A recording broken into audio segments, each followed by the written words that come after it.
पुण्यात राजकीय घडामोडीकडे आमदार रोहित पवार यांचं देहूमध्ये 1 दिवसाचं लाक्षणिक उपोषण पाहायला मिळतंय।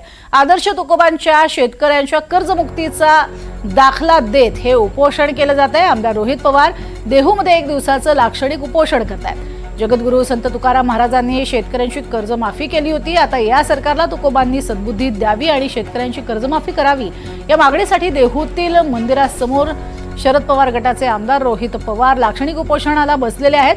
सरकारने जाहीर केलेली मदत ही फसवी आहे, शेतकऱ्यांची दिवाळी गोड केली म्हणणाऱ्या सरकारने प्रत्यक्षात जाऊन पाहावं आणि कर्जमाफी जाहीर करावी अशी मागणी रोहित पवार करतायत।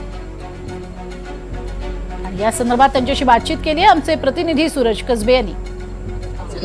शेतकऱ्यांची कर्जमाफी सरसकट व्हावी यासाठी राष्ट्रवादी काँग्रेस पार्टी शरद पवार गटाच्या आध्यात्मिक आघाडीच्या वतीने देहू नगरीमध्ये लाक्षणिक उपोषण केले जाते। या उपोषणाला राष्ट्रवादी शरद पवार गटाचे आमदार रोहित पवार आणि त्याचबरोबर आध्यात्मिक आघाडीचे दत्ता महाराज दोन्ही या ठिकाणी उपस्थित। आपल्यासोबत रोहित दादा काय सांगाल, आजही शेतकऱ्यांची सरसकट कर्जमाफी केली जात नाही, सरकार वेळ काढूपणा करतंय?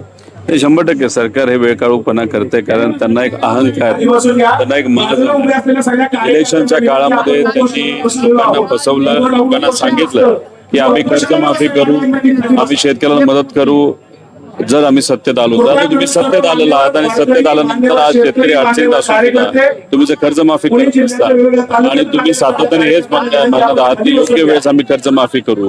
म्हणजे तुम्ही 2029 इलेक्शनसाठी थांबणार आहात का?